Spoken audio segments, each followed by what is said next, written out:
This book is A Quiet Night In.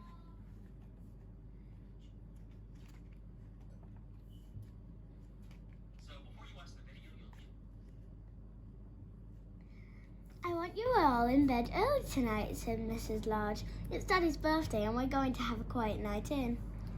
Can we be there too? Asked Laura. No, said Mrs. Large. It wouldn't be quiet with you lot all charging about like a herd of elephants. But we are a herd of elephants, said Lester. Smarty pants, said Mrs. Large. Come on now, coats on, it's time for school. That evening, Mrs. Large had their children bathed in their pyjamas before they even had their tea. They were all very cross. It's only 4:30, said Lester. It's not even dark yet. It soon will be, said Mrs. Large grimly. After tea, the children set about making place cards and decorations for the dinner table. Then they all tidied up. Then Mrs. Large tidied up again. Mr. Large arrived home looking very tired. We're all going to bed, said Lester, so you can be quiet, said Laura. Without us, said Luke. Shh, said the baby. Happy birthday, said Mrs. Large. Come and see the table. Mr. Large sank heavily into the sofa. It's lovely, dear, he said. But do you think we could have our dinner on trays in front of the TV? I'm feeling a bit tired. Of course, said Mrs. Large. It's your birthday. You can have whatever you want. We'll help, said Luke. The children ran to the kitchen and brought 2 trays. I'll set them, said Mrs. Large. We don't want everything ended up on the floor. Can we have a story before we go to bed? Said Luke. Please, said Lester. Go on, Dad, said Laura. Just one. Story, said the baby.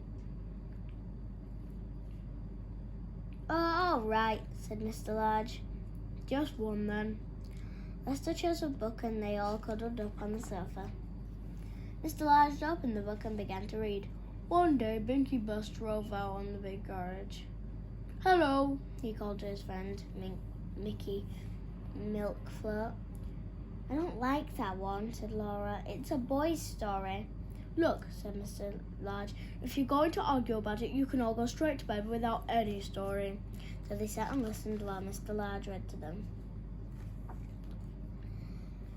After a while, he stopped. Go on, Daddy, said Luke. What happened after he bumped into Danny Dustcart? Did they have a fight? Asked Lester.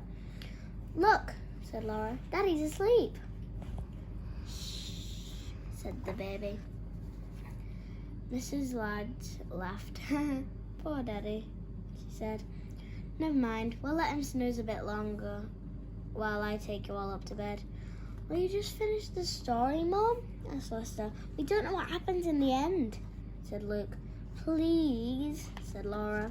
Story, said the baby. Move up then, said Mrs. Large. She picked up the book and began to read. Watch where you're going, you silly dustcart, said Binky. Just then, Pip the police car came driving by. After a while, Mrs. Large stopped reading. What's that strange noise? Asked Lester. It's Mummy snoring, said Luke. Daddy's snoring too. They must be very tired, said Laura kindly. Shh, said the baby. The children crept up from the sofa and fetched a blanket. They covered Mr. and Mrs. Large and tucked them in. We'd better put ourselves to bed, said Lester. Come on, shall we take the food up with us? Asked Luke. It is on trays. It's a pity to waste it, said Laura. I'm sure they wouldn't mind. Anyway, they wanted a quiet night in. Shh, said the baby. The end. Thanks for watching. If you like this story, please subscribe.